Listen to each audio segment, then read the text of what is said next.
Hey, YouTube, we're back. You can't get rid of us. It's me, Mr. Life Gains. It's J Mo. And our favorite diva is Nita in the building. How y'all doing tonight? All Doing right, great. all right. So, what did y'all think about last night's episode of BMF? I'll start with you, J Mo. I mean, I liked the episode. It was a good episode last night. I like to see all the little different moving parts coming through. Coach Copper and his scene with his brother. That was a good scene to see them both come. He told him he a dinosaur. He about to it make him extinct.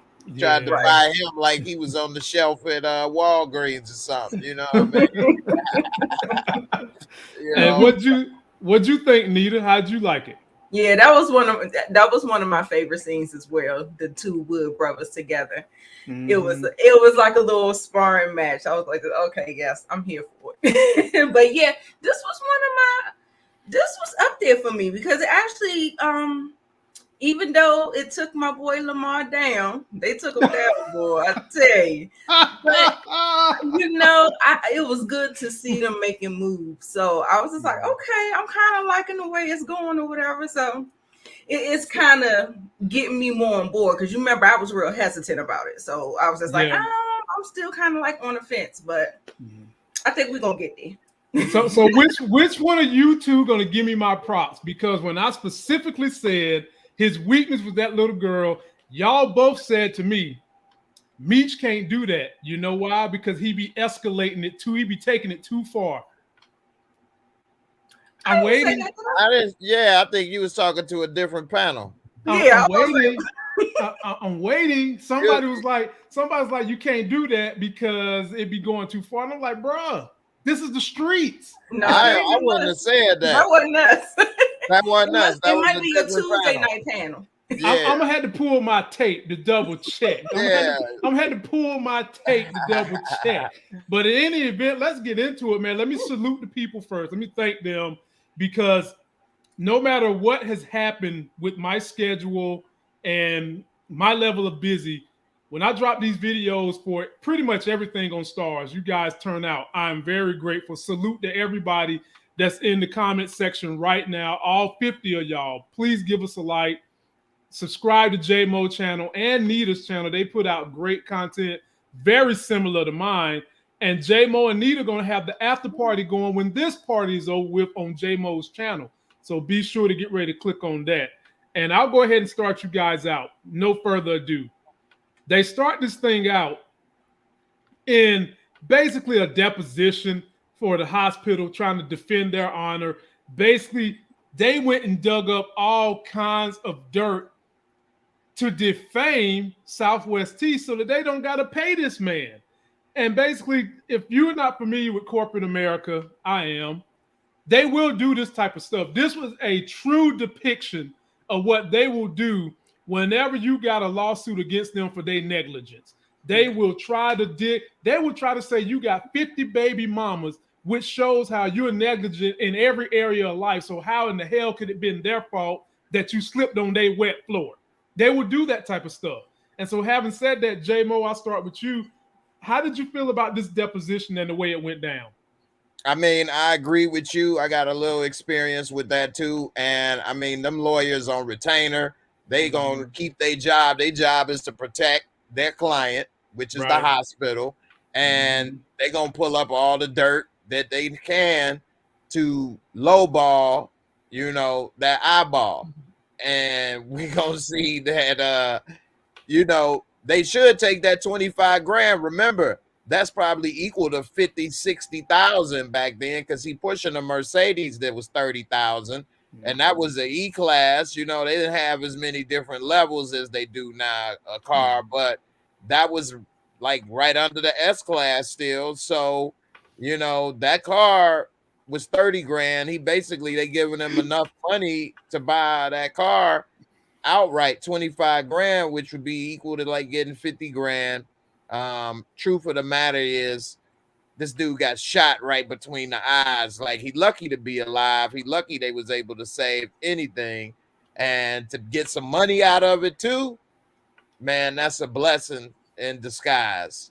So they need to take the money before it does go to court and cause more problems, bring more light on them.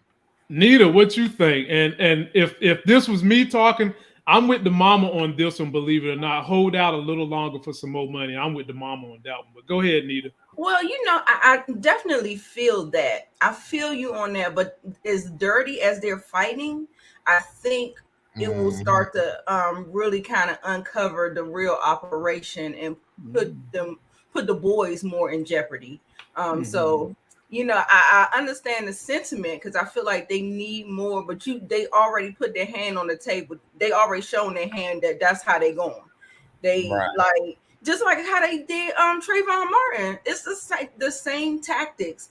Pulling up, he was smoking weed and all this other stuff. I'm like, well, the lawyer lady was good. She was like relevance. Like, I mean, they just be reaching, and so that's just what they do in the legal system. But so I don't know. I'm on the fence. I kind of say take the money because, like I said, they make that hand over fist. So like I'm in the middle on this panel, and I'm in the middle on this right here. So if I'm with Nita because of the situation, but if they were clean, I would be with you, Lamont. Right. Because you know what I mean? Like, all right, we gonna keep fighting and get more because they not drug dealers that already make more. Like even Terry said, we make that in a day. Right. So you pushing your freedom and all kind of stuff for a little bit of money that really ain't nothing to you. Your mama, she's the one that really needs some help with her eyes because she can't see. Y'all dirty as can be. No, she on that river, my brother. She on denial. That's where she at. She riding that boat. She done went and got her. She done went and got one of them Mississippi gambling boats, and it's all down the river denial. That's what her problem is. Let's go ahead and get to that anyway. So we'll move on. Nita, you get this one first. Your boy Meech goes in to re-up with Pat. And at this point in time, Pat is a little upset with Meech. And they get into a little mentor-mentee tussle. Basically, it resulted in tempers flaring. Meech basically said, Pat, you taught me that you don't get high on your own supply. And boy, did that hit a nerve, because Pat rolls up like a snake, like somebody snake charring his ass right on out that chair he's sitting in. And next thing you know, he banishes Meech from his presence and from his grace forever. But he did try to tell Meech, I got a contract on you, blah, blah, blah. But at the end of the day, he let him out. Nita, break it down. Is this the cycle of life? Is this what really go down with mentors and mentees? It kind of does, because it's especially if you're dealing with a narcissistic, toxic person that kind of people want you to do good, but they don't want you to do better than them.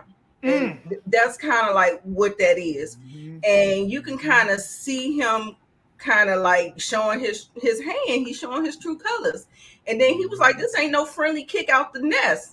And some parents are like that. Like if you can't either, abide by our rules, or you can't do this and that and the other, they are like, boom, I don't want to have nothing to do with you. Like I was floored. You could see that Meech really lost a lot of respect for him. And his feelings was hurt. I think his feelings was really hurt. So yeah. Now, J-Mo, before I get to you, let me give everybody the backstory on what really went down. Now, the documentaries and everything I've read said that Meech and Pat were able to separate on good terms. Meech still kept looking out for Pat. So they're saying that this part that we've seen is a little bit of drama. But what ain't drama is that this shit happens right here on YouTube. I just got to keep this thing real. So y'all know I try to network with everybody. I want to see people do better, get better, because if you help people do better, they're going to always feel and have some level of respect for you, the same way Meech had respect for Pat the whole time. Meech kept saying, whatever we do, we got to bring Pat. Pat taught us the game, blah, blah, blah. But on YouTube, people will act like they want to help you only to see you fail, and then they'll stand above you and be like, you know what, I told you N-word. Take it away, J-Mo. Yeah, definitely, man. And also, man, I try to live by, I put out in the world what I want to receive. Right. So I try to treat people like I want to be treated. And everybody in this world, no matter what you do, need an opportunity, need a chance. Yep. And, you know, you may be at this place now, but you may be trying to get to the next place. You're going to need a chance or somebody to do something for you. So it's always good to put that type of energy in the world than being, snake. And so you're right. That does happen in YouTube. It just happens in life, period. You know, whether it's legal business, real business, whatever. As far as what happened with Project Pat, he got real project on that ass. You hit me with a soft spot in my heart. So I'm going to hit you right in the soft spot, a.k.a. your belly. And he showed up, stole on his ass, took the wind up out of him, didn't he? Had him over there getting the air off the ground. He had to get that fresh air that was down low. He wasn't getting that rare air up in the air up high. He had to bring him down a bit. Told him, you've been banished. You've been exercised. I have exercised the demons. He sure made that mustache get ruffled a little bit, man. Told him, you know what I'm saying? You're getting high on your own supply, boy. That right there was a low blow. So he had to hit him with a, literal low blow. Like he was Tyson Fury, and that was Deontay Wilder. He was down for the count. Oh, man. He was down for the count, boy. Wilder, he wilding out with him with your words. I'm about to wild out on that gut right there. You know what I'm saying? Hit him in that little tum-tum. And so, it all go back to, it's a good way and a wrong way to say things to people. So he started smelling himself and feeling that, okay, he a crackhead. I'm about to talk to him like one. And at the end of the day, that man brought you up as a child in this game, literally. You was having food stamps in your pocket riding a BMX. He came and literally gave you that person to look up to. Not saying that's a good person to look up to, but nevertheless, he did. Money in his pocket. He got you riding Mercedes, chains, money. He gave you your whole identity that you wanted. And so you could say, hey, I'm trying to do this and that. You're not able to provide it. Let me try and mess with this for a second. I'm going to still mess with you. We can still make this work. Hell, I make this work. I can bring you in or something. He had to go and hit him with the low blow. J-Mo, I don't think there was no way that conversation could have went kosher because Pat wanted to stay on top. Let's just say he would have brought Pat $1 million. Pat still probably wouldn't have been happy with that. He still would have been saying, I'm going to run you, little Negro. And he would, I don't see how there's anything Meech could have done. Meech probably shouldn't have went low blow on him about his crack issue. He shouldn't have done that. However, what else could Meech have said to Pat and let him know, look, we separating, bro. I need to do bigger and better things. I just don't see how nothing else Meech could have done. I think if he'd have said, I'm trying to grab these packs, you ain't able to get them right now. When you get back able to get them, I'm going to come back and mess with you. Now, whether he would have did it or not is a different thing. Right.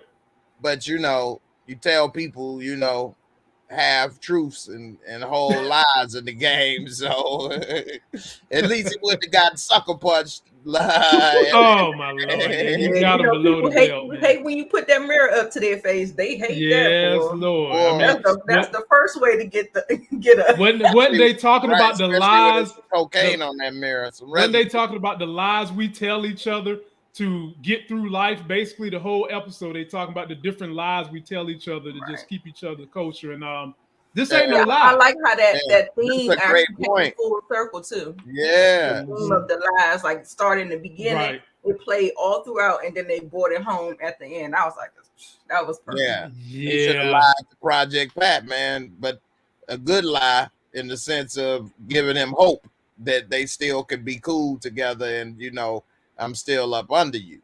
But he came with too much truth. And like they say, truth hurt. So he got hurt, and that truth reciprocated right into his gut. You know what I was wondering, guys? Was there any kind of way to broker a deal with both of the plugs? Like Pat, he just wanted to still get paid, right? Right. He still wanted to he wanted to have his foot on him, but could Meech possibly still have done that and still be working with somebody else? Or he would have got jealous again and then, oh, you doing better than me, nigga, blah, blah, blah. So that he was going to do that. Okay. He was going to do that. Because, literally, Meech could have become the new plug for Pat. Right. That's what I'm saying. Literally. And he was saying, I could have got on with this plug. And once I get this, I can put you on. But Pat, being the older person, old head, right, don't sometimes appreciate the younger generation. I mean, we see it in everything from rap to sports to everything. It's always somebody like these young folks won't give it up that Mike is better than LeBron. Like, leave it alone, young folks. What? See what I mean? Let me move on, people. Will Lawrence, I saw you, baby. You come through every live show. You was up here with me and my wife was doing Hightown yesterday. I appreciate you, my homie. And I'm going to have some news for you coming up real soon. J-Mo, we about to jump on you. But before we do, we've got 200 people and we only been up here 15 minutes. Wow. Can we get 200 likes, 200 shares, and 200 more comments down there? Because we are very grateful that you guys turn out to hear us show out. This is for you, J-Mo. This is for you. Well, after Lamar just got finished enjoying himself with Monique, remember last week she hiked them legs up in a Y shape, and I ain't talking about the YMCA. now he think he done moved back in. He's gonna play daddy and everything. The daughter came in, trying to say, "Oh, daddy," blah blah blah, and he sends her out to do some more cooking, so he can have some more minutes with Monique. Well, we find out the damn daughter can't really cook. She in there tearing up pots and pans, destroying the whole kitchen. And basically, he just wanted to pick up his daughter from school. And Monique gave him that moment to say, you know what? You can pick her up. Break down this scene, J-Mo. What was your interpretation of what was going on in this bedroom? Hey, man, it looked like that Kanye workout in the bathroom with little Biggie Shorties was paid off because he didn't put in the work. He up there got her, laid out, ready to get breakfast, got him picking up, Shorty, and he moved in real nice and easy. And, not only did he get some of that candy shop, she let him get to the candy shop. She got him running the shop. Now he up in the house, picking up, making orders, telling Shorty to make some pancakes. I already done had these flapjacks already earlier, what I mean? I just had the sausage on the plate for us. So, gonna make you something. And it looked like his plan. I love it when the plan comes together. He definitely is doing what he wanted. He got everything that he wanted when he got out of jail. He got the dope spot back. He got money. He got his honey. He got his daughter. When it first came out, when he came out, she closed the door on him. She was ready to snap on him when he was talking with D-Ray. And, it seemed all that stuff is gone. He was doing good, man. He was living his best life. But the lies, the deception, I can't even say what he did to her is lie because he ain't telling nothing. So the deception caught up with him. Nita, talk about this now. As a man, she let you move in that quick when you first seen her 2 weeks ago. She had another man and wouldn't open the screen door for you. But you know what, Nita? He's in there. He's trying to play dad. He's doing his thing. So speak on what you've seen in this scene, other than the daughter ain't cooking nothing. As far as this scene goes, okay, I'm gonna break it down. This is basically her kind of falling back into the comfortability that they used to share. So this is all with history, so just falling back in, locked into each other. Yeah. So, but what do we say? about these drug dealers and these people in the street messing around with your kids, having your kids around them. Your kids can become a casualty of war. Collateral damage. Yeah, collateral damage. She should not have agreed to the terms of, him trying to pick her up from school. That's an absolute no. But yeah, I'm glad he got to get them cheeks one last time, because she sure closed the door on that. He did get that again. So hey, I was like, oh well, I hope you enjoyed it, boy. Cause you're gonna have to enjoy them memories, I guess, from now on, huh? Yeah, right. Yeah, because she done closed the door on both of them. She done closed the door on Uncle Meech and Daddy Lamar. Ain't nobody getting back up in there no more. No more cheeks clapping going on in Monique house. But yeah, them doors is closed. He got to go back and open up that bathroom though. Right, that door's always open, Big Shirley. Come on, baby. Let me take out this frustration. You can handle it. And this one's for you, J-Mo. So now we got Meech just basically talking to his brother about being under the microscope of not taking that settlement money. This was the speech you basically gave about him taking the money. But in that same speech, they get to talking about Lamar. And this is when Meech mentions everybody has a weakness. Everybody. J-Mo, pick up on it, my brother. I mean, that show right there, that they still young in the game. They not really ready to do what it takes. But one thing about that street life is that you get pushed into certain things. So maybe you got into the business to make money and then somebody robbed you. So now what are you going to do? How you going to stay in business if people know they can rob you and you ain't going to do nothing? So now you forced to retaliate, then, right. Somebody retaliate against you. What are you going to give up? If you don't give up, now you got to retaliate. Just keeps escalating, and so they got robbed. If everybody knows that you can rob them, take their stash, their product, and they ain't going to do nothing, and it's just end the story, then they're out of business. Not only do they not have money and product, but they know there's some pushovers in the street. So that's why they had to go and take it up to another level. Now we'll kidnap your kids. We might, come and kill anybody. And so now that took it to a whole nother level of fear and respect in the streets, because now these people ain't somebody to mess with. Yeah, you may get over and rob them, but they may kidnap your mama, your kids, your sister, kill you, your daughter, your son. So you may not want to do that. Now, got to go to the flip side. What is Lamar going to do with his organization? Because now they know, oh, we thought you was hard, but as soon as your kid get kidnapped, you fold like a cheap suit. You all wrinkled up. You know what I'm saying? What you going to do? So now he going to take it to the next level. Remember, he was saying, I want to find out where they live. I want their mama, they big titty auntie, whoever. Somebody got to pay. And he ain't got nothing to lose now because it's gone. Nothing. So that's gonna be a problem. Not to mention, we can go ahead and say Lamar is definitely not the one that shot Southwest T in this story, because he ain't even no way nobody lived there. That's true. That's a great point. He didn't know where they that's lived. The baby mother's house. That was the baby mom's house. Well, he ain't know where she was at. He ain't know where she was at either. Because if he did, he could have easily went over there and kicked up a ruckus, but he ain't know where she was at either. Right. And also, that's another point. It happened in the first episode. He just got out of jail. So how he know who was where and all of that stuff at that point, too. My girl that come on my show, Pretty Girl Love Trap Content. Shout out to her. She says it was Lamar because it was the same boots. But, they did sell more than one pair of those boots. Yeah. I think it's Coach Cop had on boots, and I've seen B Mickey with boots on.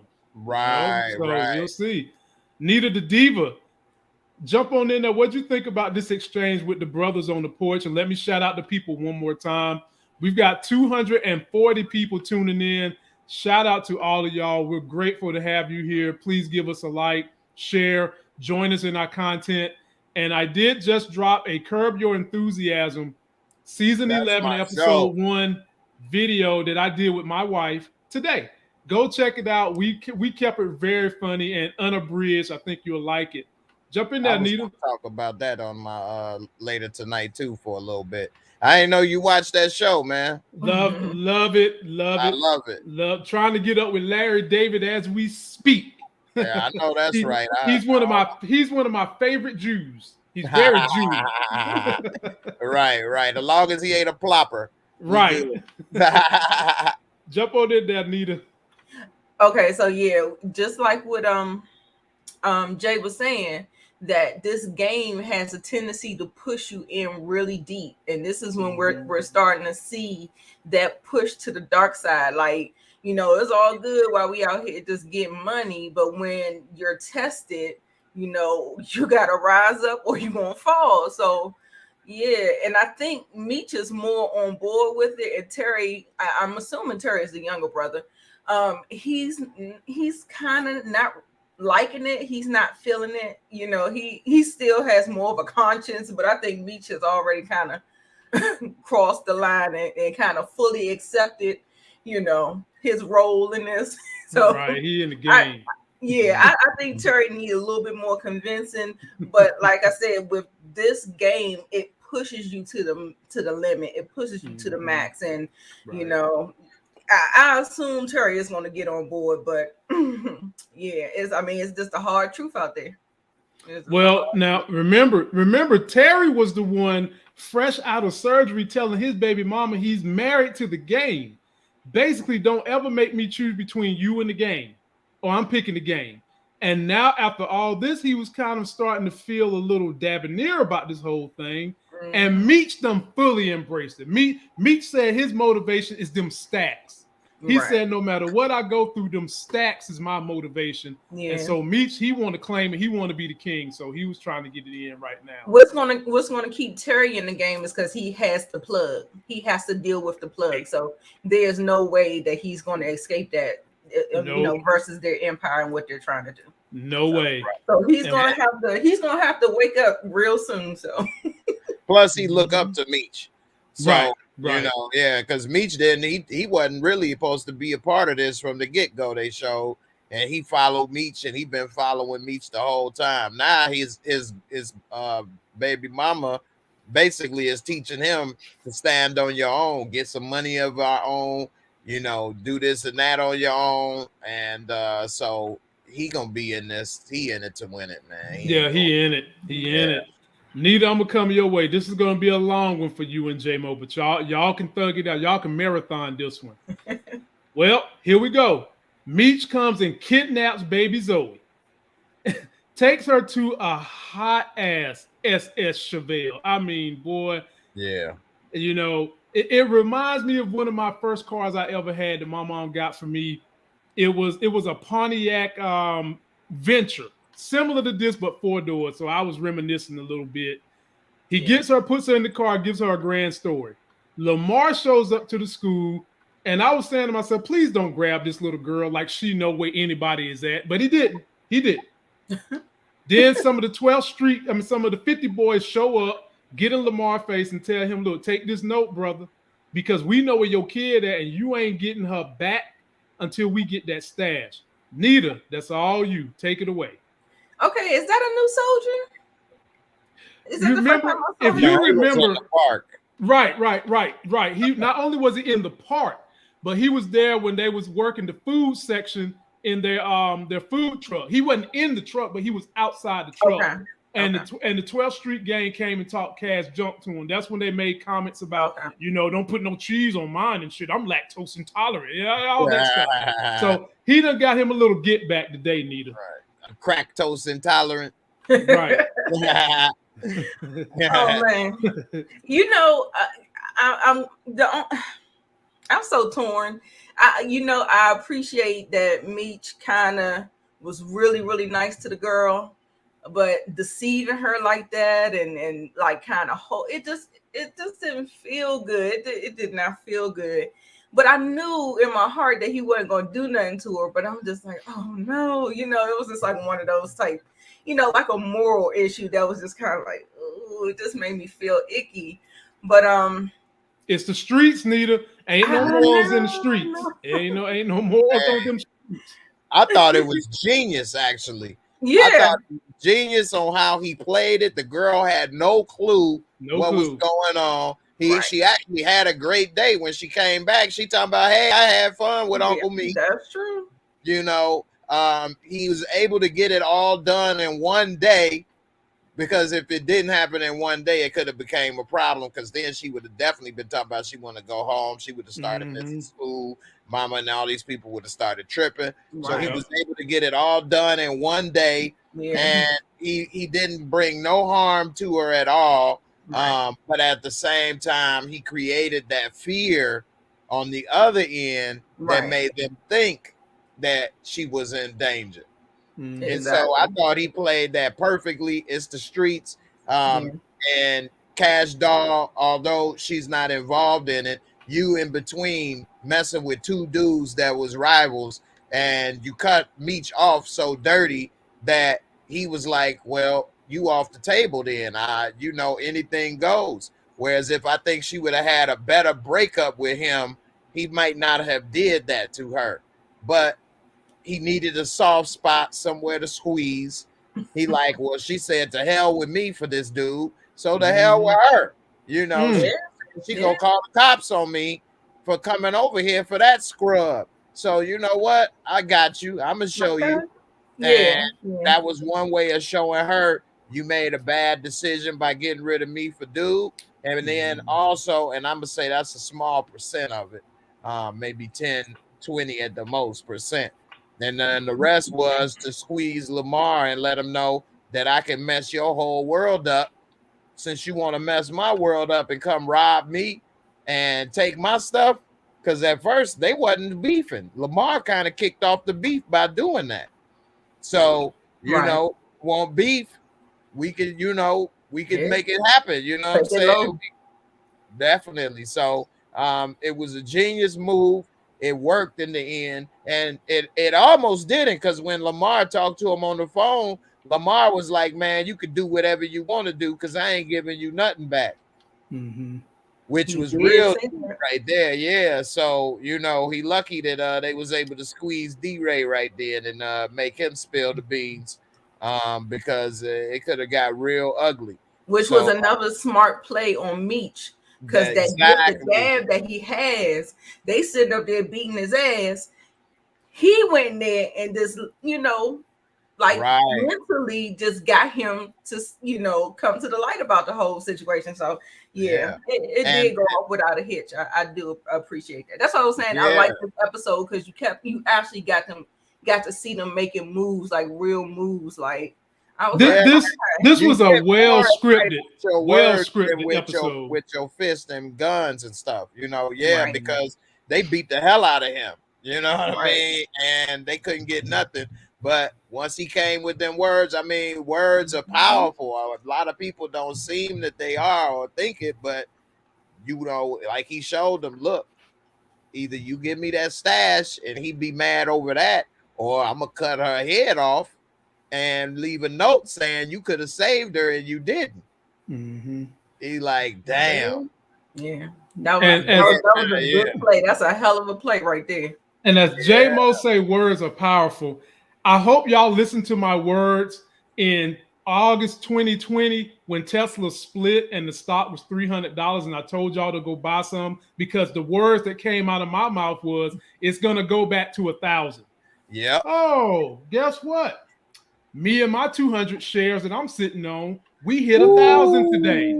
I sure hope y'all listen to me, Larry, and T streams that day. We told y'all after Tesla split, go buy some. And if you didn't, and you don't want to miss out, just check my YouTube, links in the description, and under my channel tab, there's a whole tab I do for investing. So check me out. This is your full service channel. You know, you come here and get some of everything. The only thing I can't offer y'all is women. That's what I can't give you. I definitely try to tell my members. We got Nita the Diva. I can offer you a little bit of Nita. I don't know how much I can offer, but I can offer a little bit. Just a little bit. You can just look, but y'all ain't gonna touch. Yeah.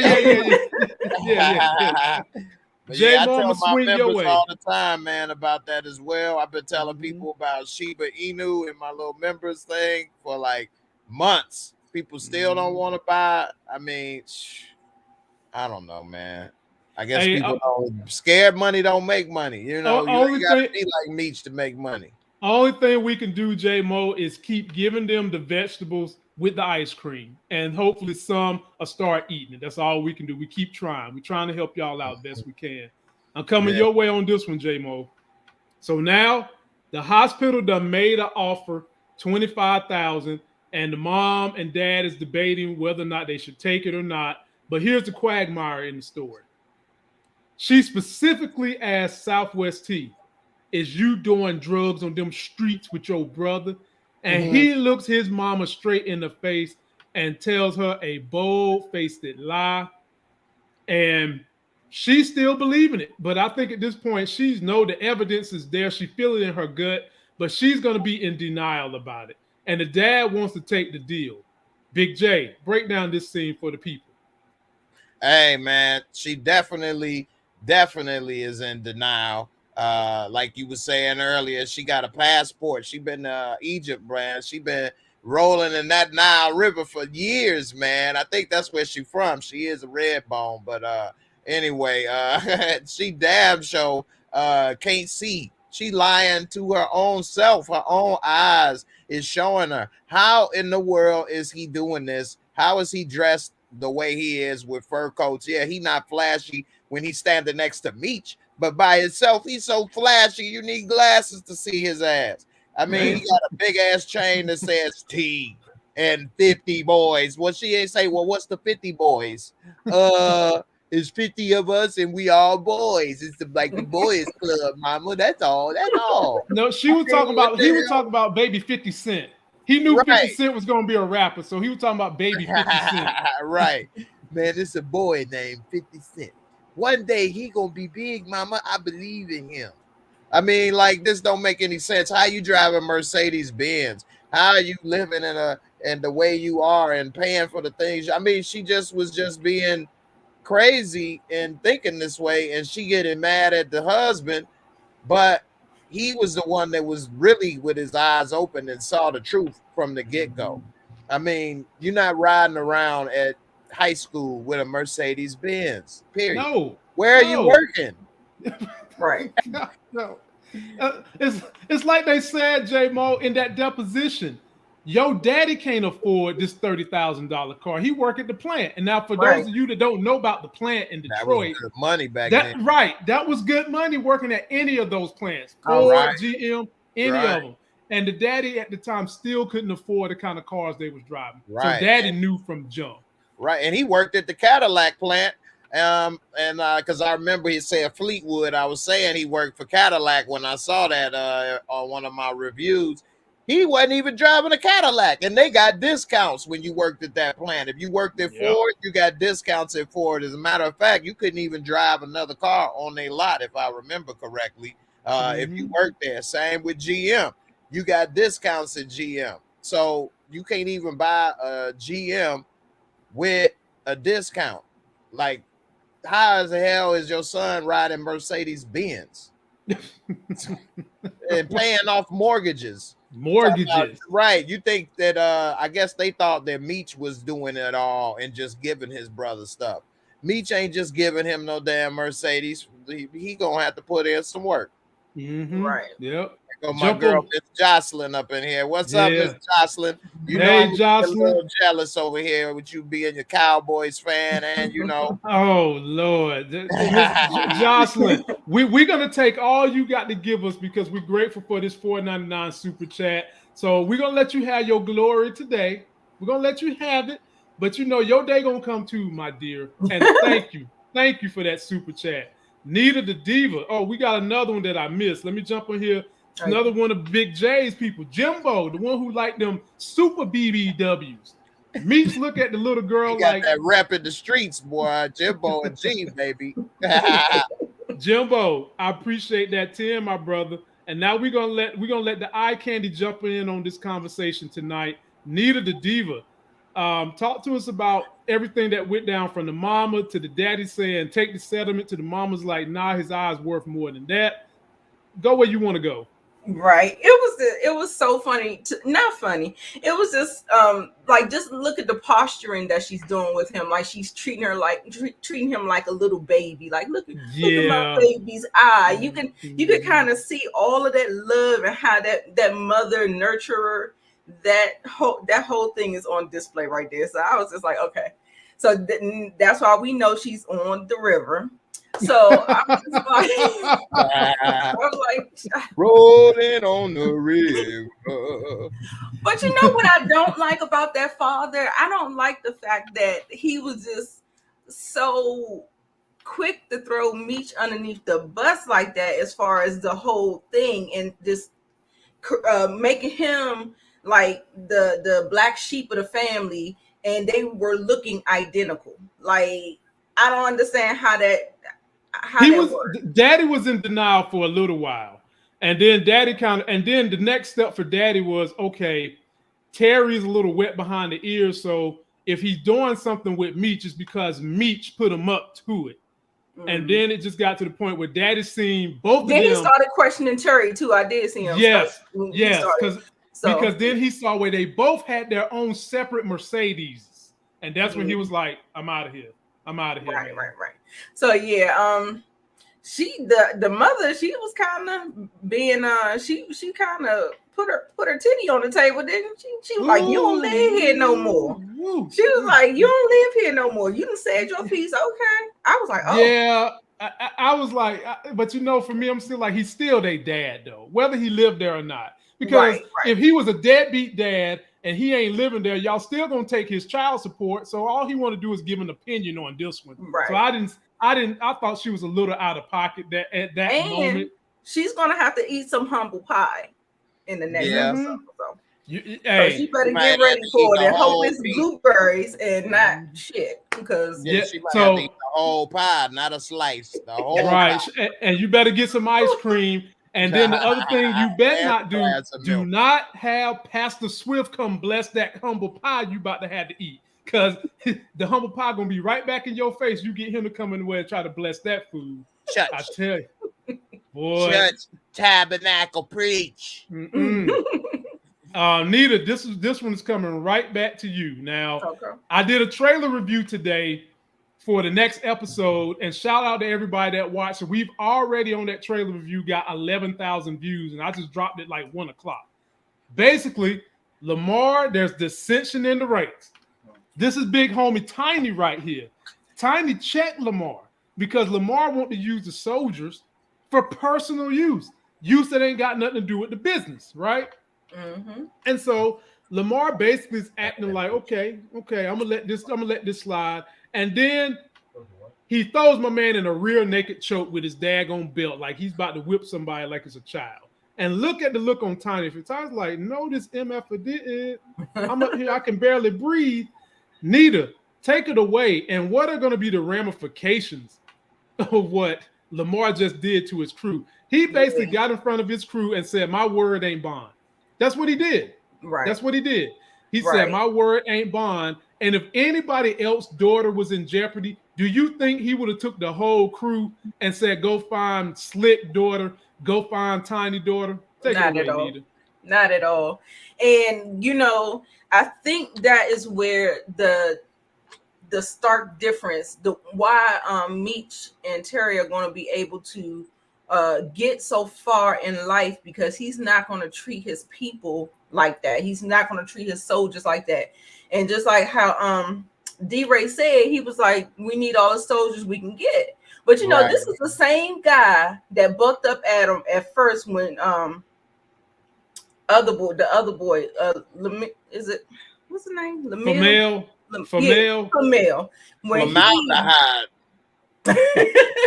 When he disappeared, I think he felt like he was the next in command or whatever. So, you know, he's trying to, you know, kind of use like where he is, his positioning, and trying to, you know, really just keep the 12th Street Boys the way they need to. He was like, you know, you taking the people off the street, we ain't making money.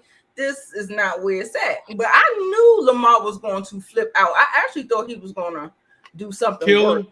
Yeah. Thought he was going to kill him? I absolutely thought he was going to kill him.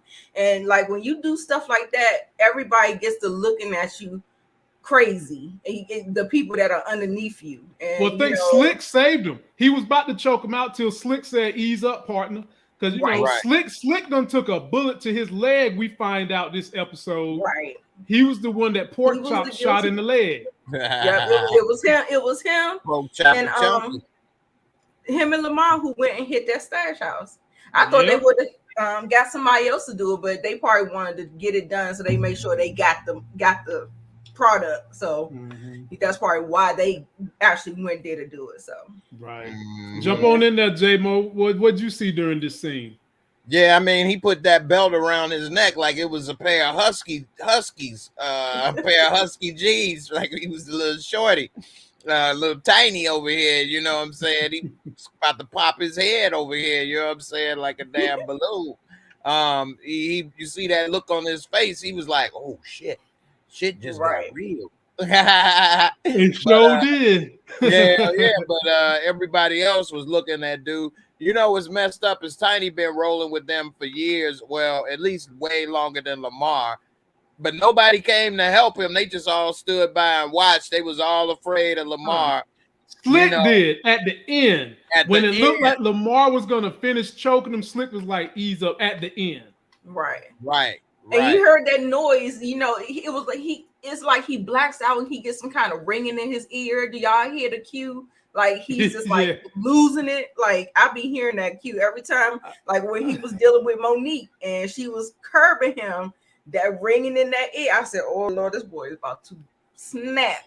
So I thought he was gonna be gone. But you know, I thought he was gonna shoot him or something like that and do it quick. He was gonna shoot him. Yeah, I thought he was gonna do it quick. But you know, just to get that craziness up out of him, you know, sometimes just actually doing it and physically like kind of taking out your frustration on something for a longer period of time may be more satisfying. I don't know. I ain't done neither one of them.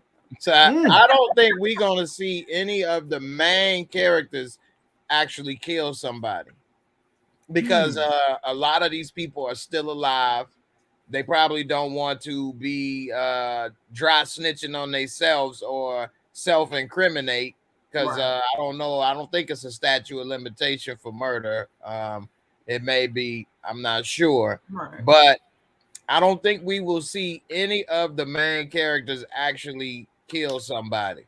They may be around it, adjacent to it, this, that, and the other. But since a lot of these people are alive, they did say this show is loosely based on reality. Loosely based. So that means that they can change and add some things so that you know, they can say it's for the drama effect and for the TV effect.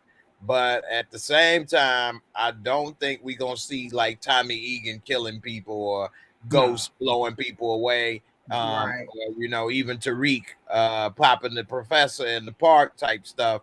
I don't think we're gonna see Meech and them doing that stuff. And even though they did show how he kidnapped the girl, he also showed he didn't do nothing. So you know, I think they're gonna have it where we won't see these main characters pop somebody. That's just, you know. I agree. I feel okay.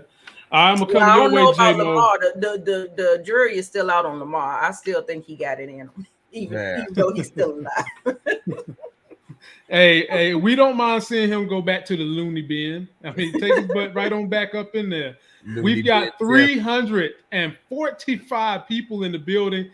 Give us 345 likes. But more importantly, tonight, when we're done, go follow J-Mo and Nita. They're going to keep the conversation going on his channel.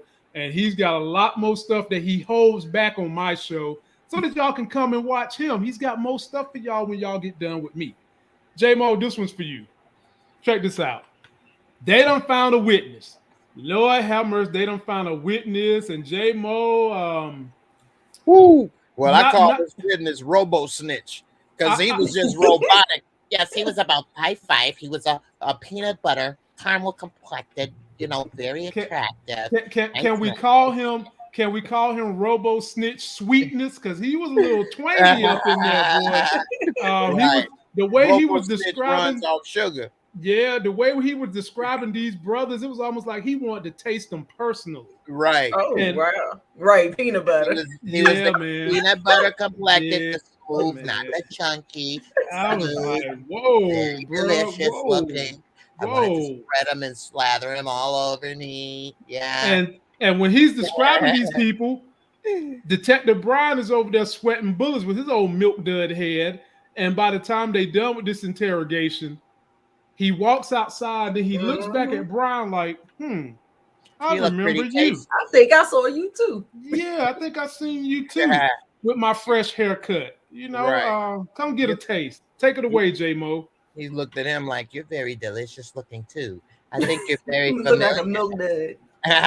Right. You're a chocolate covered milk dud. Yeah. Is it peanut butter inside of you? How many licks to get to the peanut butter? All you need is a little chapstick on your lips and your nose, and dude is like, I'll get you. Right. Yeah, for real. But nah, man, this dude, man, he was like proud snitch right there, boy. He had all the details, came telling every damn thing. I mean, I can't call him a snitch because he ain't in it with them, but he was, you know, basically singing that song, baby.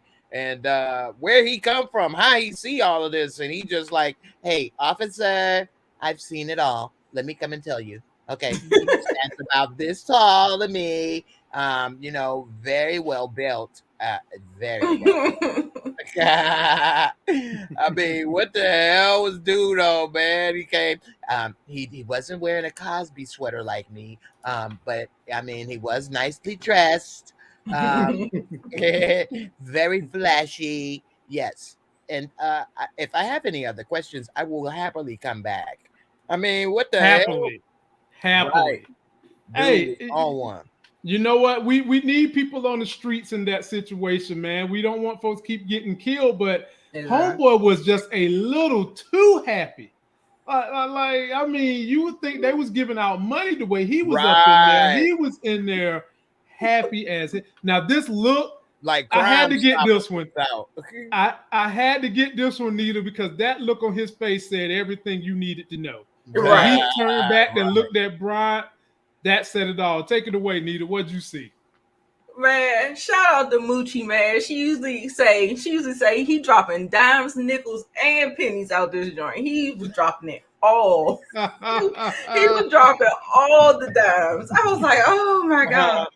But yeah, that look that he said, but you know, I think because the man was standing behind him, and I guess he didn't expect for the man to be a cop. So when you know, I think he wasn't suspecting him, but when he looked at him, he was like, oh, I think I recognize you too. So I was like, that look told it all. Yep. He was dropping the dimes, the nickels, and the pennies on the table. So drop and give me 50, like we going to P Valley. Drop and give me 50. We going to P Valley.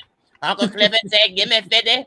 Rule number 24.99. You better give me 50. Oh, man.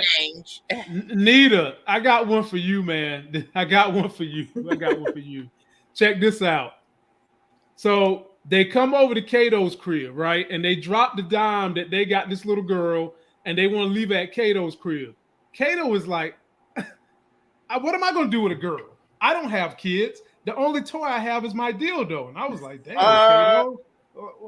I hope you watch that thing on a regular, but I digress. And while there's there telling her what she gonna do, she gets a little phone call and takes off and goes around the corner. The first thing I said to myself, Nita, why ain't they following her to hear what she got to say? Because what business you need to be talking about that you can't say it in front of us is what I was thinking. But anyway, and it's Lamar on the phone. So Nita, take this scene away, and what'd you think? And was you shocked that Meech and Terry, by the time she got off this phone call, was in the wind? You know, for some reason, I want to say that Meech is on to her. I think he might be on to her. I don't know for sure, but you know, a lot of times Meech don't really show his hand. A lot of times, like he'll peep something out. That's why I'm like he already got suspicion about Kato or whatever. So I think when he heard that you know, when on them phones you can hear the voice of the person. Yeah. On the phone, and as loud as he was, you know, I was just like, you know, and then the fact that they was just gone just like that and left the little girl, I was like, I wonder if he was even trying to set her up on the low a little bit, a little something. I was like, I don't know, but I was just like, it was a mess. Yeah, he should have followed him, but I think he might have already got the information that he needed. So that's why he kind of like dipped off like that. He didn't really follow her, and he didn't really follow up. He didn't say he was gonna come get her. He didn't say nothing. He was just like gone. So I was like, that was interesting. Okay, J-Mo, jump on in there, my brother. Yeah, man, I'm 100% with you, man. As soon as you gotta go walk off in the middle of this conversation, we handling important business. Who the hell are you talking to that you gotta go in the other room and talk in secret? Right. Who are you talking to? Like your mom? Like, we don't give a shit what your mama talking about. What was that all about? Like, it's nobody. She had a reason to go in there and talk, and then for them to just leave, that just didn't sit right with me. Like, I would have had questioned her when she came out at the very least. If I didn't go and, you know, ask her why she leaving and check in that room on what she was saying or eavesdrop, then I damn sure would have been waiting, talking about what was you doing? Who are you talking to? You know, this business, this ain't no relationship. Like, I ain't trying to date you. Like, what is this life and death right here? You know, money on the line. And what are you doing? You know, and they already, like, he had the reminder today, you a foot soldier. You know, I was gonna say he just got finished pulling his foot out of her hind parts, telling her she a foot soldier. And then she get a mysterious phone call, like a little schoolgirl. She go run to her room. And I think something was up with that. I'm telling you, that's my gut is telling me. Yeah. Right. I remember them days. I got 100-foot cord. I go all around the house on the phone. I'm doing one. Yeah, I had one too, man. I had one of them rotary phones too. Thought I was doing something big. Right. Yeah. Definitely. So yeah, man. She playing with fire, trying to walk the fence, and she luckily didn't get caught up with that. But if Lamar find out that it's real simple. All he got to do is have that girl meet her, and she'd be like, "Yeah, I was over her house. We watched cartoons." You did. Right. So, J-Mo, I'm gonna stay on you for this one now because I got another one. So, Detective, I call him Torres, but that's not his real name, but that's just my play name for him. Digs up some more information on the fake J-Mo. Come to find out, J-Mo, that the fake J-Mo had 2 earrings before he got apprehended, and he's missing one. And in this scene, J-Mo, I can't lie. From Detective Torres, I got a little bit of a he's kind of gay vibe in that moment because he takes you down the history of men wearing earrings before women, and felt like he got offended when Coach Cop said, you know, that sounds like some women stuff to me, some bitch shit to me. Right. You know, his partner took that kind of serious, J-Mo. What'd you think about this scene? You know, and and I quickly tell people both my ears are pierced. You know, I don't feel nothing. You know, the women love it when I wear my diamond earring. I got some real diamonds at that. Take it away, J-Mo. Is that your choice? Was that your choice or your mama choice? That was my choice. Oh yeah. You know, I got the first one. I got the first one at Claire's when I was 16.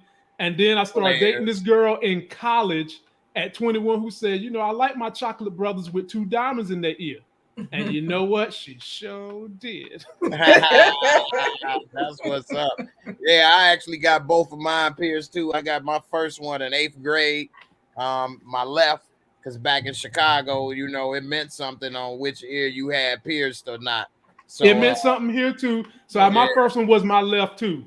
I had my left in 8th grade because I wasn't affiliated with nothing, you know.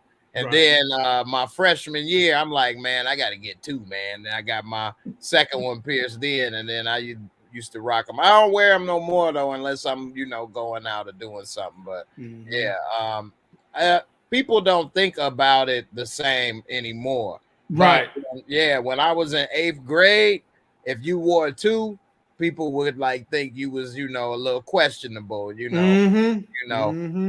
but then by the next year, people didn't give a damn no more that fast. That fast, it was going away. Because at first I wanted to get my ear pierced in 7th grade, and my mama wouldn't let me. And I'm like, man, I always put pressure on her and stuff, and she finally did it when I was in 8th grade. My son, I asked him if he wanted to get his ears pierced a couple times. He about to be 18 soon, and he don't want them. It seems like that's swung out now, J-Mo. That's not the thing to do no more nowadays with young people. If anything, tattoos is the new thing that they're doing. In places where they would normally hide them, like getting sleeves on their arms and stuff like that. That seems to be more prevalent than just earrings nowadays. Yeah, and these young folks tattoo their face for some reason. In their head. That's just the craziest. But anyway. So what he said about that earring stuff, I mean, what he study Pirates of the Caribbean or something? What the hell was he? I didn't know what the hell he was talking about with all of that. Actually, this, that, the other. Man, whatever. Anyway, I think that I call him Angie's uncle. I think Angie's uncle over here, you know what I'm saying, is definitely playing him because he came to him with that info. And the next thing you know, was over his shoulder watching him while he was digging through his seats looking for the earring. And then we saw he was following him. So he trying to he don't trust him. He already saw how he was giving Meech and them favorable attention. I think he came with that information just to see his reaction and what he may do next. And he fell right into his trap. And, I think that there was it is right there, J-Mo. There go the diamond. Yep. And he was, as soon as he came out, he was right there looking at him, talking about, you need some help. What, you gonna hold my hand? I mean, how many people I'll figure it out. I'm looking for my house keys. Why would your house keys be in the back seat of the squad car? Right, you sit in the back seat of your own car. Who was driving? Yeah, I was like, he was not thinking on that one. No. So, jump in there, Nita. When you get a chance, jump on in there. What'd you think? Yeah, he played right into his hands on that because it seems like they just watching him. That's the same thing that I'm getting with Kato and Meech. I'm getting the same vibe with these police and him. They are watching him. They are planning things to see how he moves, see what he does. So yeah, I think he absolutely played right into that. And why couldn't he just take it somewhere? Why he couldn't go to the gas station or something? Why he go home and right? I'm just like, idiot. What is wrong? I'm sure Detective Bryant didn't think anyone would be following him out there like that. I'm sure he went in this garage because this looks to be a pretty big garage. He went to the garage by himself, thinking it was not going to be nothing. But bruh, when you are around people who, for a living, spy, know how to hide in the bushes, know how to hide behind clouds and look down and take, you can't trust nothing in that situation. And he's asking for it, bro. He's asking for it. Don't be surprised if one of them two gonna have to go. Don't be surprised at all. One of them might have to go. And while we're here, Nita, and I got you ready, I'm gonna take you right to the next scene. Okay. So Lamar pops back up at Kato house. Now, I'm worried as hell because I'm like, that girl is in this house. And you ain't got no business having that TV on no cartoons. And she pulled one out of her butt. He fell for it. Right? Mm-hmm. And then they go looking throughout the house, trying to find the little girl. Kato is scared to death. You see the look on her face? Right. This chick is petrified. You know what I'm saying? She 2 steps away from being mummified. Right. And next thing you know, she was sick to her stomach. Yeah, she was sick. And somehow, some way, Meech managed to get the little girl out the house in a miraculous save before Lamar could find out anything. Take it away, Nita. Yeah, that further leads into my whole theory about I think Meech knows. I think Meech knows the fact that he was able to save and get that little girl out of there like that.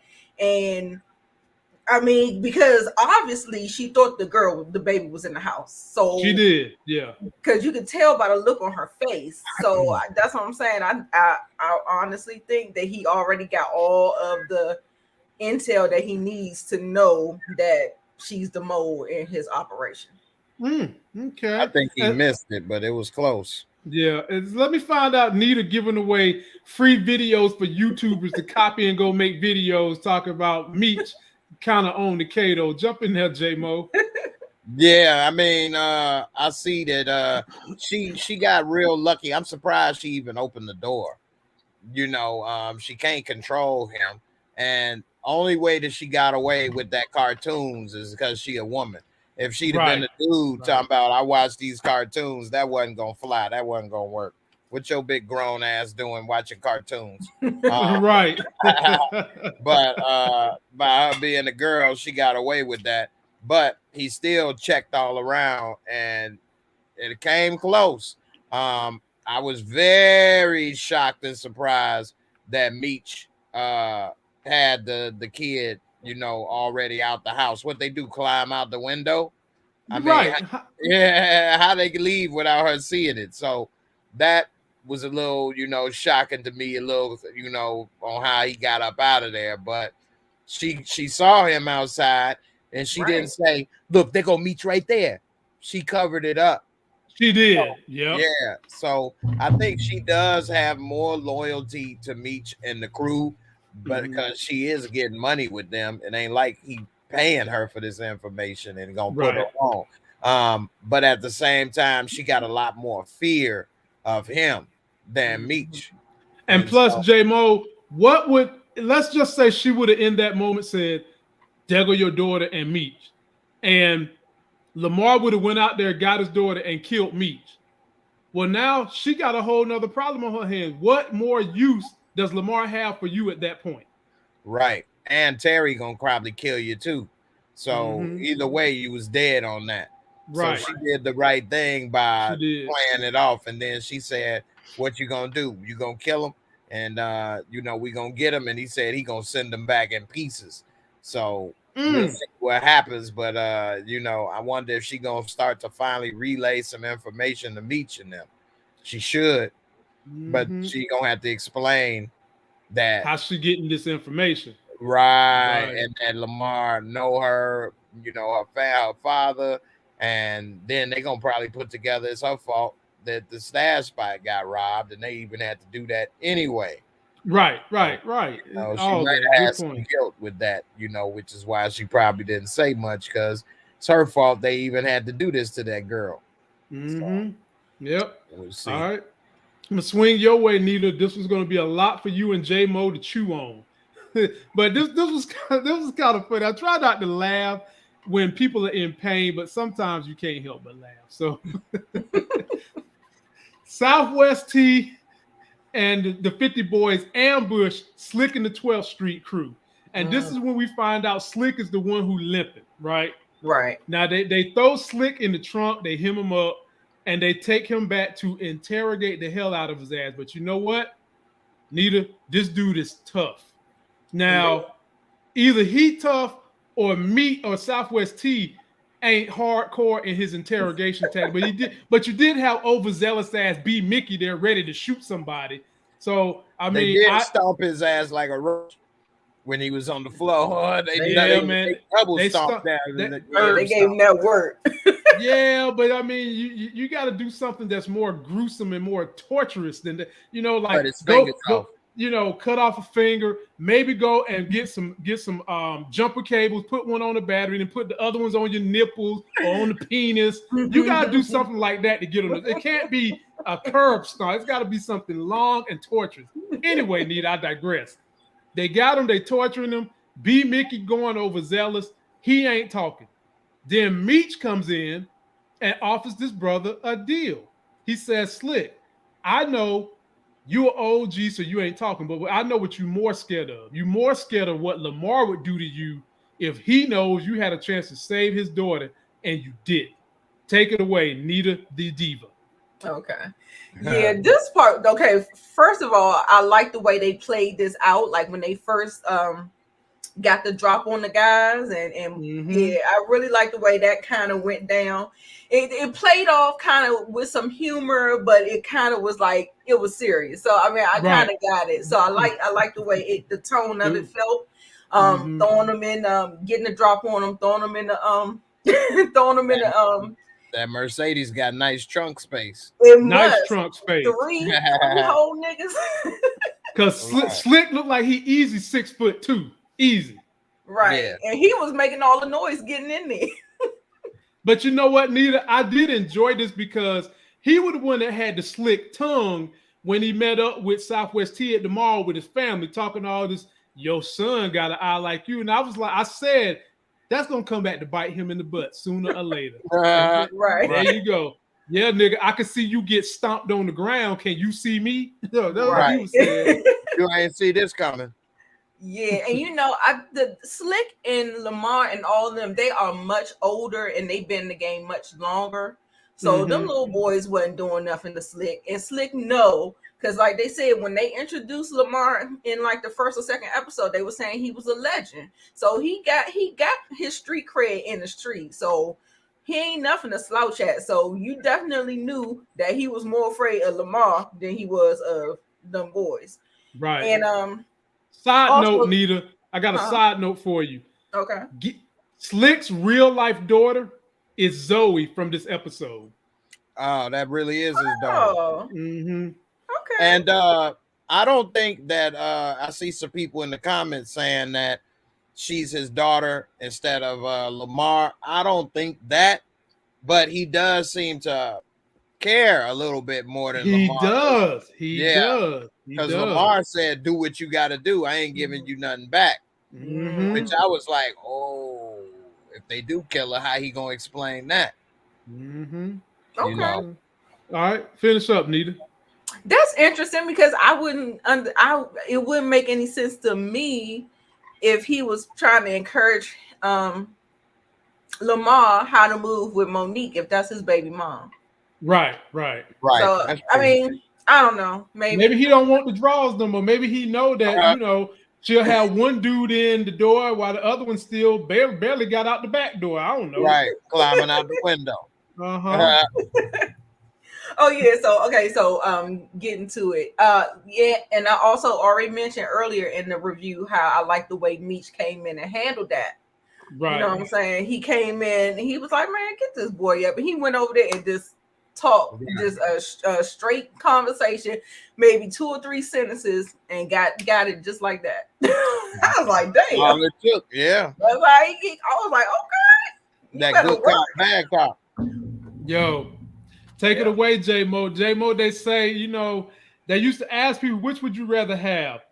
Fists of gold or a silver tongue? And I would say, give me the silver tongue. Right. That'll last longer. You get all the gold you need. Take it away, J-Mo. Like they say, you feed a man fish, he gonna eat for a day. You teach him how to fish, he gonna eat for life. Right. And you know, they beat his ass like a fish, stomped his ass out. He took a beating that night. But if you know, Meech tried to show him how he gonna be swimming with the fishes, he was about to be fish food. He was dead for life. So that's the remix. Anyway, no, man, that was, again, like I said early, genius. Meech was cerebral. You know what I mean? I like things that make you think. You know what I'm saying? I'm a type of person that like to think a couple moves ahead myself. Not that I'm, you know, some mastermind, but anyway, I definitely appreciate as well as that the silver tongue, you know what I'm saying, as you so eloquently stated, the gift of gab. That's something that I always have been able to admire, appreciate, and you know, try to implement in my life as well. You can talk yourself out of and into everything in life. And I've talked my way into a whole lot of wet spots. That's all I can say. Right. You know, it won't never my good looks, but I got a great tongue in this mouth, and boy, it's slick. In more ways than one, it's slick, which is very much appreciated. You know, and I'm sure that slick tongue was very much appreciated. Right. There's an APB out for some folks that done went and jumped off the river because they can't get the tongue no more. Woo! And what's the name of that river, J-Mo? Denial. Denial, right. Denial. Yeah, that tongue might be nice up in this piece, you know. But anyway, man, yeah, man, you can talk your way into or out of pretty much everything in life. I've gotten jobs. I wasn't even trying to work there, but that's all they was hiring. And I was going there as a customer, talk to the people. They hired me on the spot. I've been in places where I was about to either go to jail or, you know, get in fights or all kind of stuff, talk my way out of that, you know, all kind of things. So that's one thing, and I ain't gonna try to, you know, segue too much, but when I see people, when they get pulled over with these videos with cops, bro, what you doing, bro, no, bro, like, oh my God, man. You just treat them like Debo. You tell them what they want to hear, and when he leaves, you go back talking again. You know what I mean? Like, what the hell? And so all that bro, and this and that, like, you don't need to do that. But anyway, Meech proved in this episode at this point that he had the perfect thing, what to say, made him play against himself, and he realized, he even said, I'm screwed either way. So, you know, he had to pick the lesser of the two evils. You can always get some more money and some more product, but if that baby come back, you know, like the headless horseman, how you gonna explain that? Especially when they say you was there, you could have said something, you chose not to. You know, right.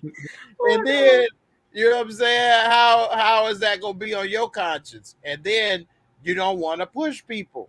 You know, I learned that as well growing up in Chicago. You never tell somebody, you ain't gonna do this, you ain't gonna do shit. Man, what you gonna do? Huh? What you gonna do? You ain't gonna do nothing. You don't tell people that because maybe they wasn't. But now you didn't put it out there, so ego and pride kicks in. You know what I'm saying? So, you know, just like he told you know, Meech, do what you want to do, you ain't gonna get nothing. That made him kick it up a level. If this dude said you ain't gonna do that, maybe Meech wasn't. We saw he treated her nice, but now y'all put him into a bad spot. What is he gonna do? They just say, damn, man, come on, please. All right, get it, man. Just take her home. I give up. I tried. Right. You know, he what definitely I mean? said he was desperate, so he made sure he put that. He was like this. Yeah, you know, I fuck with her, but look, I'm desperate. Right. So he knows what he was going to do. He had Great point. Great point. People in desperate situations do desperate things. They don't always think most rationally. So that's a great point that he said that. And yeah, man, it definitely made him realize, okay, we didn't went far enough with this. I didn't got my, you know, I popped in the leg over here. You know what I'm saying? I got me walking around the hood like Willie Lump. You know what I'm saying? They the curb, stomped my ass, whooped my ass, gave me an eye. Now me and Terry got matching eyes. All right, it's time to go ahead and all right, Nita, I'm coming your way now. This is going to be another long sequence of events.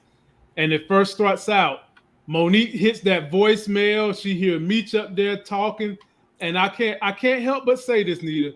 I did enjoy her pain for a brief second because I told you, you saw the way Meech looked when she wouldn't let him in the house and he saw Lamar was in there. That boy was devastated. So for a brief moment, I enjoyed her being in pain. Then I snapped right back into it and was like, she's missing her baby. Nobody should be ever having to feel the pain of you worry where your baby is at, blah, blah, blah. Then Slick returns Zoe to Lamar. Lamar returns Zoe to Monique. Monique says, goodbye, Lamar. Goodbye, Meech. I don't want to see neither one of y'all Negroes again. Take all that away wherever you want to go. Like I said, I know he glad he clapped them cheeks one last time. I'll tell you that, because and she learned an important lesson in chasing them streets and them street dudes and stuff like that, hopping from person to person like that, making you and your family vulnerable. Mm-hmm. I'm sure she learned all kinds of lessons in that whole situation. We hope. We hope. Yeah. Right. Honestly, I don't think so. Usually people like that really don't, but right. I hope she did. I mean, she started by kicking Lamar out, so she's off to a good start. Right. You see how long it lasts. Hopefully she don't fall for the next dude with a chain in the box. Did you get that? Did you get that smirk after he closed the door? Did you? I got the. I said, y'all about to unleash the beast. Boy, I don't know. He about to go Black Superman. That's what he about to do. Black Superman. J-Mo, how'd you see these events? Yeah, man, I see a lot of people in the comments. I just looked. They said she a jump off. She ain't a jump off. She more like a jump on. Everybody jumping on that ass and having a great old time. And all they got to do is pay their admission fee of a couple of gifts. And they get to jump on that ride, baby. That's a nice ride. That ride looks like a lot of fun. I mean, that's that flag. J-Mo, that is a self-correcting ride. Pull legs up and stuff. Right. Interactive TV, baby. The wave of the future. The wave of the future. The wave of the future. The wave of the future. I got you stuttering like the aviator up in this piece, boy. They need to put one of them rides at Cedar Point. My people in Michigan know what I'm talking about. And Jay, you know what I'm talking about. Sandusky, baby. You get some of that sand and dusty off that amp and this. But I think that they say, for one, she looked older than them. She looked closer to Lamar's age, but she damn sure looked older than Meech. Yeah, definitely. I mean, her daughter is almost Meech. Hey, her daughter's like 12. Right. Meech but like 15 or 17. She's an old head. Right. So, she letting Meech come in with that young cock diesel. Literally. And she don't mind doing a little one-on-one, as long as you know how to go take it to the hole, work the paint. And he definitely was doing that for her, as well as look at all them chains. She was 2 Chainz before 2 Chainz up in this piece. So she liked to add a little bling and lived a little lavish life. And sometimes a person can go through withdrawal. I know it was been times in my life where I was making a lot of money and then I wasn't. And I would think back like, damn, I was doing good, man, with all that. I missed that. So, maybe she might start to miss making that money and having some of the finer things and dingalings. Who knows? But we'll see how it goes. I think for right now, that was a wake-up call for her. Mm-hmm. And like I was saying in my members Discord, because we talk about all kind of stuff, off the air. And I was saying that it's her fault. But not only her fault. I would say out of the 3 of them, that it's a 33 and the 3rd%. They all got equal share. And what happened? She should know when she messing with street dudes that street stuff happens, especially when you messing with 2 dudes back to back who got beef with one another.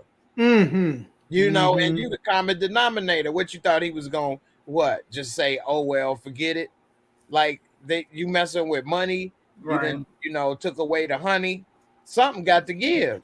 Mm-hmm. And hopefully she just find her a nice, respectable man. But that also go to show some ladies think that's boring.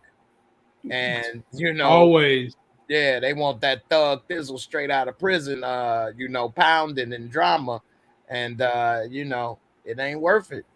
And no, there is nobody that is perfect. So you want to deal with them thug thizzles, you're gonna have to get that street thizzle that come with it. Nobody's perfect, my people. You don't want them putting out their blunts on your booty and stuff, Right. Nah, I don't want to see no more cigarette burns on big behinds. No more. Right. No more. So Nita, I'm coming your way with this one. I think that we can all agree, people in the comment section can agree, that at the very least, one of the top 2 best scenes of this whole entire episode was Coach Cop meeting up with Pat, the brothers, in real life. And this exchange they had with each other was epic. One talking about the Detroit sayings, one talking about the New York sayings.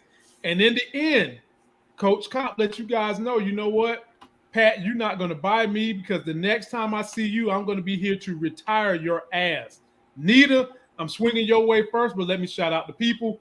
We actually have 410 people watching us tonight on a Monday. Ooh, let's get them thumbs up. Please go check out Jay Moore when we're done here. Go subscribe to Nita the Diva's channel as well. And check my channel out, people. There's a whole lot more on my channel than BMF. When you go to my page, just scroll down to my playlist. There's stuff about investing in the stock market. There's power. There's my home life with the new baby. There's Tesla. Everything you could want is on my channel. Nita the Diva, I give it to you.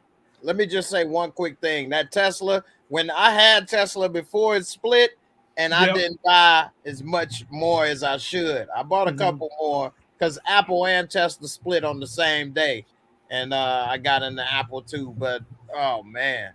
You got me thinking about what you said about that 200, man. Oh, my goodness gracious. Right. Should have went on in. My average cost is like $300. Oh, my goodness, man. I wish people, especially our people, would take advantage and do this. I talked to some lady that, I see all the time in her, late 50s. She don't have any investments. No 401k. Nothing. I tell her, at least start off with Acorns or something. I think about it. I'm saving money for this and that. You could be saving more money if you do. It's just, man. It's tough. It's tough to get through. And I will say this about some of the people that have watched my videos. A lot of them do one-on-one sessions with me. I do them on Thursdays. I'm not doing YouTube. And pretty much everybody who has done and bought a one-on-one session with me, they sitting pretty right now, because I give them the straight, no chaser, fundamentals of investing, how to read certain things. And these people have put great investments in place and are doing well right now. So if you don't hear anything else from my channel, we love entertaining y'all with our reviews, but we want to see y'all make them life gains beyond just watching us for entertainment. Definitely. Invest in something, my people. Get your credit right. Start putting money away and letting it grow in the stock market. And if you don't know how to do that, hit my link in video description. We can get a one-on-one. We'll go 60 minutes. I give you the fundamentals. Jump on in there, Nita. Okay, y'all. This was the scene. This was the finale, right? The what is that? What is that? The boxing ring. Right. They in the boxing ring. Right. 2 heavyweights. Okay. The Wood Brothers. Wood Brothers. Yes. I love the interaction between them. It was really good. And it's so funny seeing them play off each other, knowing that they're, related, and then the stances that they're taking on each other, and the jabs and the hits and all this other stuff. It was really good. I really enjoyed this particular scene. Was one of my favorite scenes, even though it was a lot of good scenes, y'all. I actually rate this. It's up there. I have it at a 9. This episode was really good to me. Like, I really enjoyed this episode. Nita, this was a good episode. It was very well scripted. The narrative was good. And this part, I'm glad they kind of saved this for the end, kind of, sort of. It was in the right place at the right time, and it was well done. I could watch that one scene over and over. As a matter of fact, that's how I led in with my review video, was with this scene right here. It had that much impact on me. I enjoyed this scene. Yeah. And as far as I could think of, ain't this the first time they ever interacted with each other on screen? I don't remember any other. As far as I can remember. On this show, for sure.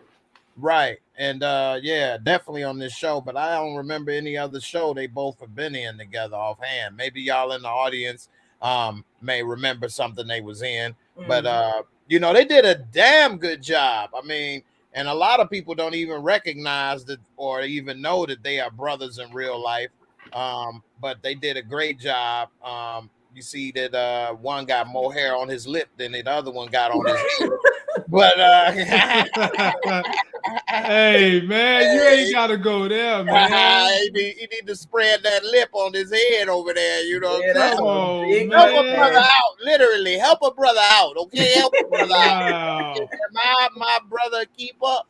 Okay. But you know what I mean? They did do a damn good job. And I like how he told them, you know, you a dinosaur, and I'm about to make you extinct. And he didn't say extinct, he said extinct, because he gonna be stinking dead over here somewhere. He about to put your ass in 2 hots in the cot, you know, maybe. There ain't no more thought.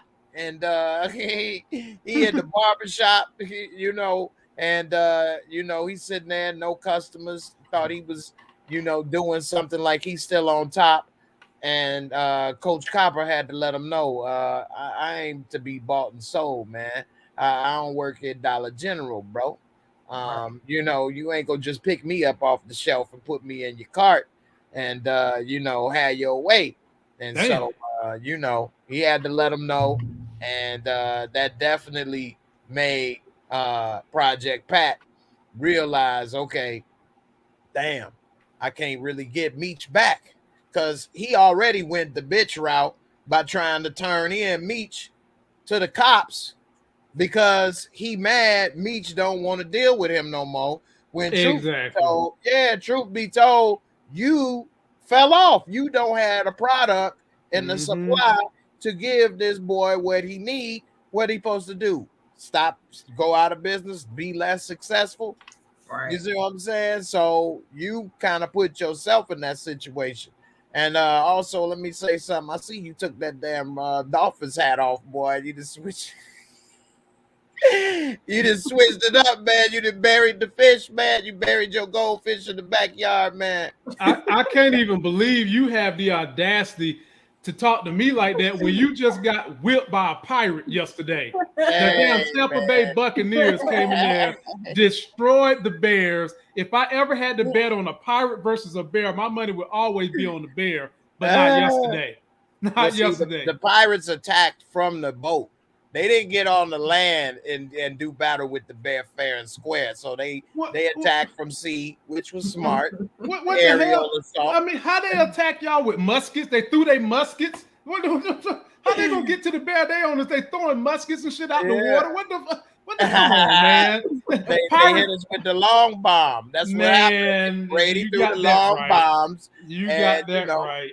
Yeah, but don't worry, I'm gonna be there tomorrow for a few minutes to talk junk. J-Mo does a sports show on Tuesday nights, ladies and gentlemen. Be sure to go and check him out. I pop in there usually most Tuesdays so that I can hear him talk about my fish getting fried, and you know, dolphins really are mammals, by the way. They're not fish, and we taste like fish. Catfish. We talk about his bears and how they taste just like barbecue, pig barbecue, fresh off the grill. Oh yeah. Big barbecue. All right, Nita. I'm coming your way now, Nita. We on the tail end of this thing. So we check this out. Did Jay get to talk about the oh yeah, he did. He broke it. Yeah, he did. He did. Okay. So as we're getting to the end of this episode, they show up.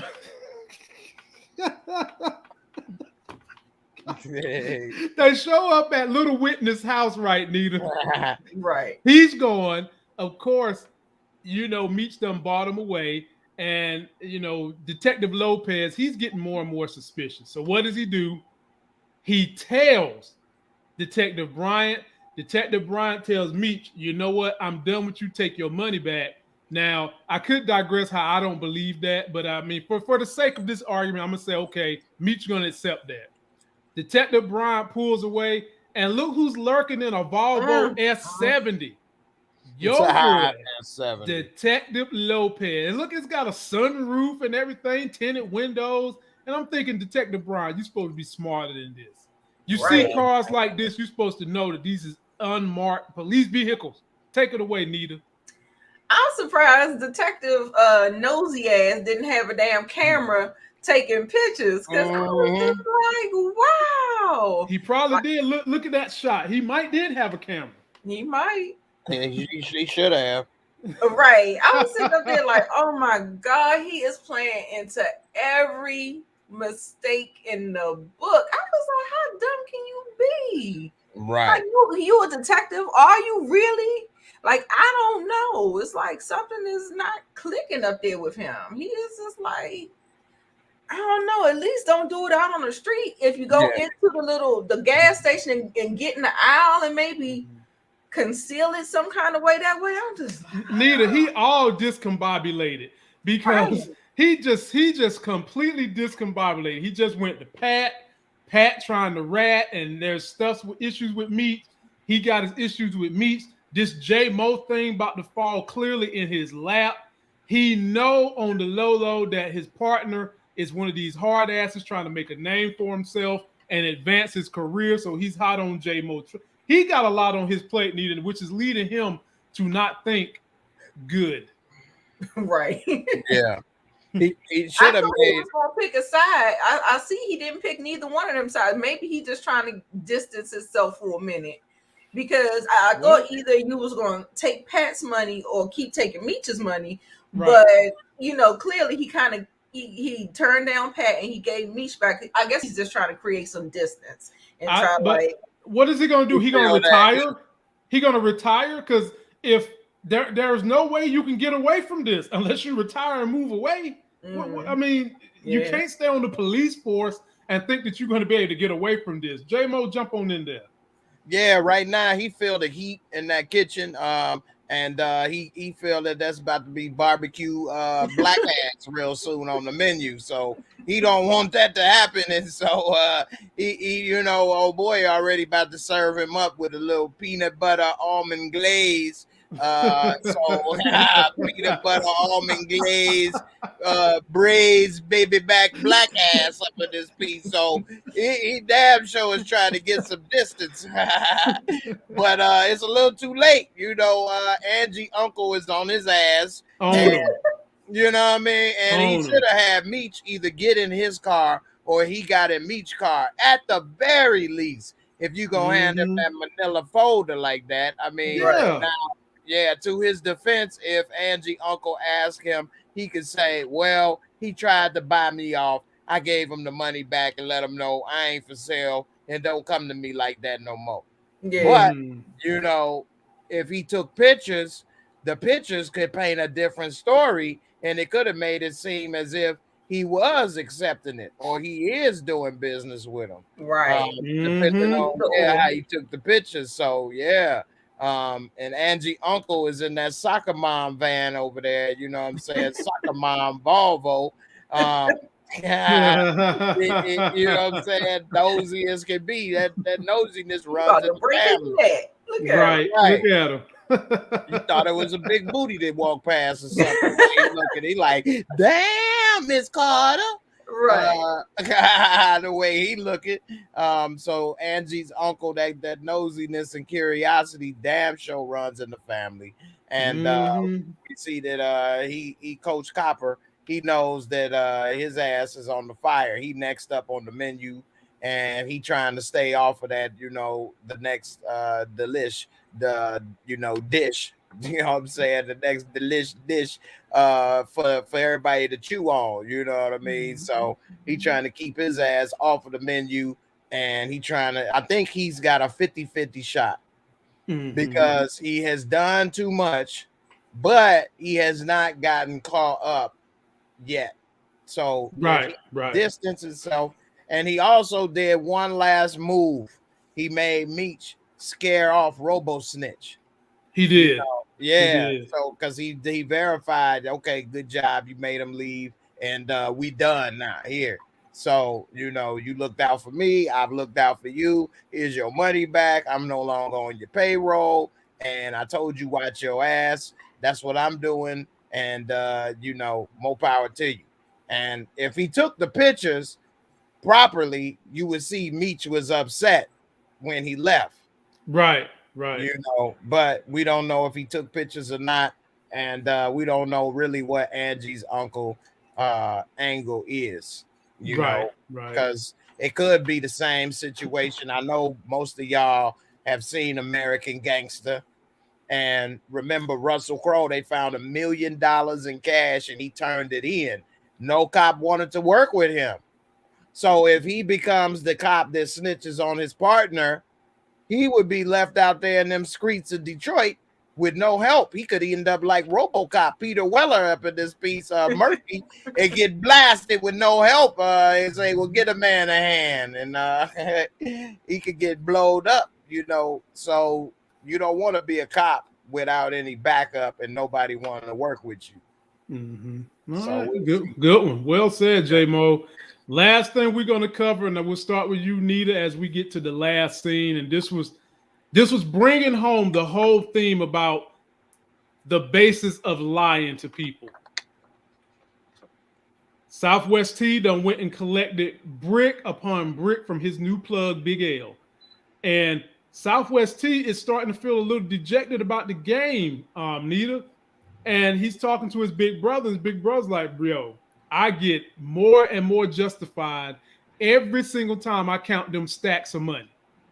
And while they're in there talking, they're talking about all the stuff that's going on in the game, from getting the drugs to J-Mo's death to everybody's death to the stuff with Lamar. And guess who just happens to be listening in, hearing everything, and drops her cup? The model who been on the River Denial. Nita, my sister, bring us home. Oh, man, that was rough. I was just like, y'all ain't got no locks on your doors, no nothing. Sloppy. Why are y'all talking in the house with the product in the house? Like, I just could not get over that. I mean, I think it was purposefully done. Of course, it's the writing, right? We need that to happen so that. Right. But I was just like, oh boy, that was a rookie move right there. So, and look. You can be on the Denial River for a long time, but when you see it with your own eyes, you have to wake up. You have to wake. You can believe what you want for as long as you can make up stories and lie to yourself and all of these things.